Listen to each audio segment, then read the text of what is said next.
Praise be Jesus and Mary. Now and forever. Today we're going to continue our reflections on the commandments, which we began on Saturday. We're going to look at the second commandment, you shall not take the name of the Lord your God in vain. That's Exodus 20, verse 7. This means that we are to give God's name its proper respect. St. Augustine said that God's name is great when spoken with respect for the greatness of His majesty. God's name is holy when said with veneration and fear of offending Him.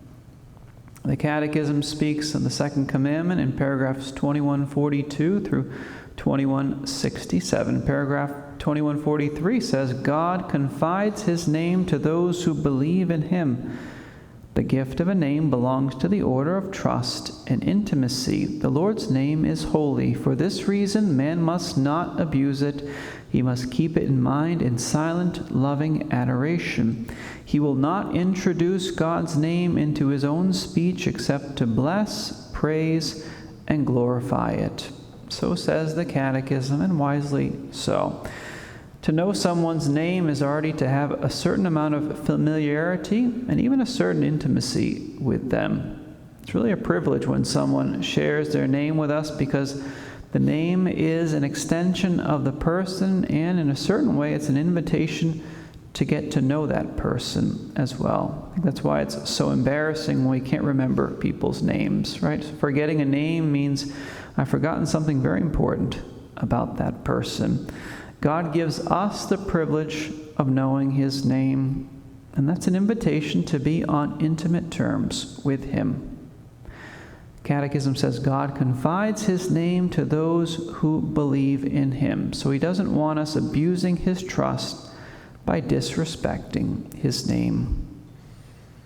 Number 2146 of the Catechism says that the second commandment forbids the abuse of God's name, meaning every improper use of the names of God, Jesus Christ, but also of the Virgin Mary, and all the saints as well. Also, we bear witness to God's name by confessing our faith without fear. So the Catechism says at number 2145. Jesus Himself said in Matthew 10, verses 32 through 33, He said, everyone who acknowledges me before men, I will acknowledge before my Father in heaven. But whoever denies me before men, I will also deny before my Father who is in heaven. Probably shared this before, but I was at a Jesuit come and see event once, and the rector of this Jesuit seminary told us how once he was on a train somewhere, I'm not sure if it was in a foreign country or not, and one of the men on the train who was a Muslim asked this priest if he was a Christian or not. The priest, who was then the rector of the seminary, I'm guessing he was dressed in casual clothes, so he told the Muslim that he wasn't a Christian. He said he told him that because he didn't want the man to think that he was a certain type of Christian, whatever that meant. I have no idea what he was talking about with that. And I remember thinking, when I heard him say that, I remember thinking about this verse from St. Matthew's Gospel, right? Whoever denies me before men, I will also deny before my Father who is in heaven. Our priests certainly do need a lot of prayer. If you ever wonder why the church is in such a mess, us priests and religious are the ones who are mainly at fault. Some of us are in the world and of the world at the same time. You're not supposed to be both. However, it's better to pray than to criticize. That's what Our Lady wants us to do. She wants us to pray. A spirit of criticism feeds our baser inclinations and instincts. A spirit of prayer feeds our souls. So it feeds our higher aspirations, not our lower inclinations. And also it's helpful, too. Prayer is helpful. A spirit of criticism isn't helpful at all. So at times we will see what's wrong with religious and clergy and priests and other people. And at times it's important and even good to point out what's wrong. But all times it's more important to pray for them and for everyone. As a side note there. Under the second commandment, the Catechism speaks of promises, blasphemies, and oaths. It says that promises made to others in God's name need to be honored. Why? Because you give God a bad name when you make a promise, when you promise someone something in his name and then you renege on the promise. That gives God a bad name. For that reason, it's wiser not to invoke the Lord when you tell someone something or promise them something. Regarding blasphemy, we'll quote from parts of paragraph 2148 of the Catechism. It says, blasphemy consists in uttering against God, inwardly or outwardly, words of hatred, reproach, or defiance. The prohibition of blasphemy extends to language against Christ's church, the saints, and sacred things. It's also blasphemous to make use of God's name to cover up criminal practices, to reduce peoples to servitude, to torture persons, or put them to death. The misuse of God's name to commit a crime can provoke others to repudiate, so reject, religion. Blasphemy is contrary to the respect due to God and His holy name. It is therefore a grave sin, says the Catechism. So cursing God or having contempt for Him and abusing His name in that regard is a mortal sin. There's also what's called heretical blasphemy. For example, saying that God is the cause of sin. It's actually blasphemous to say that. There's also non-heretical blasphemy, like derision or making fun of God. Not wise to make fun of God either, right? He'll always have the last laugh. Don't make fun of Him.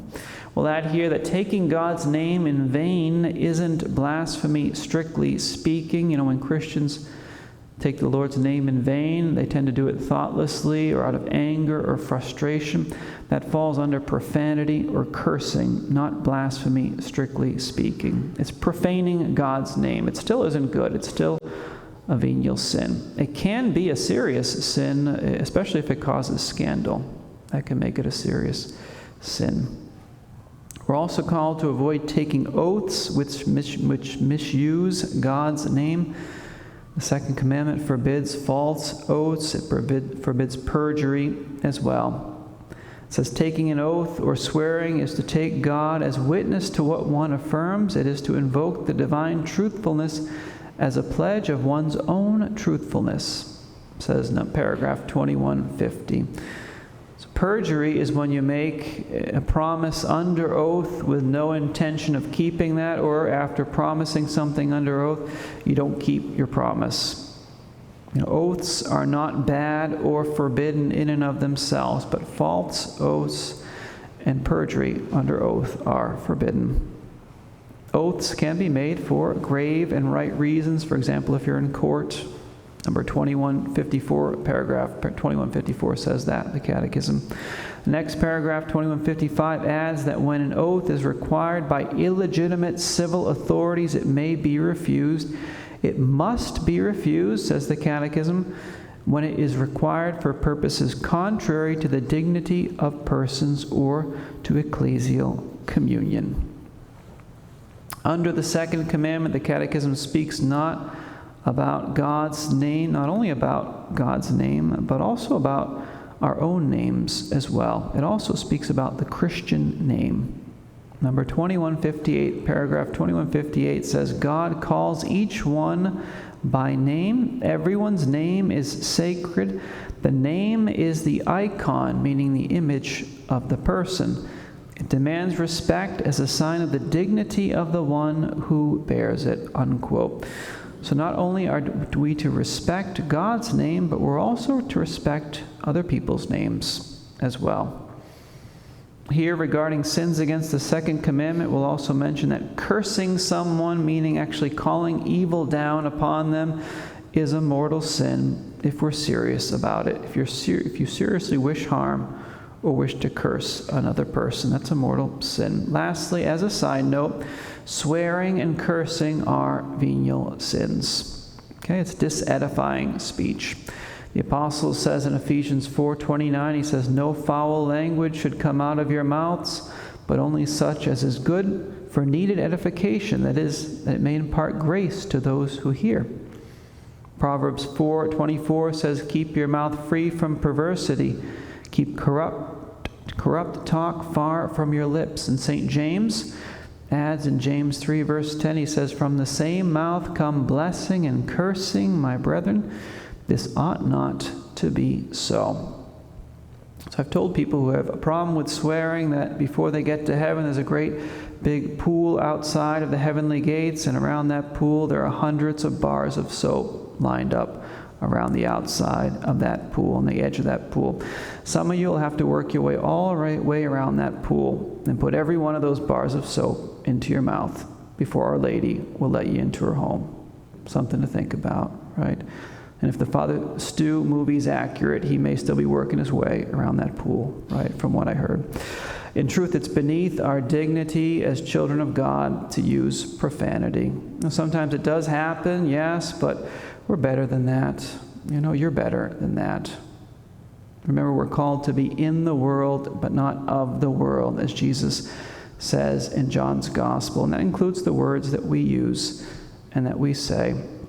So if we're faithful to observing the second commandment, meaning that if we're faithful in honoring and respecting the name of God, of the saints, and of other people, then we will obtain a loving familiarity and confidence with God and with Our Lady and the saints and angels, and will have their special protection as well. Also, revering and honoring the name of God will lead us more easily to praise and bless Him too, even spontaneously, like St. Francis himself used to do. So let's ask Our Lady for the grace to honor the name of the Lord and the names of all those whom the Lord loves.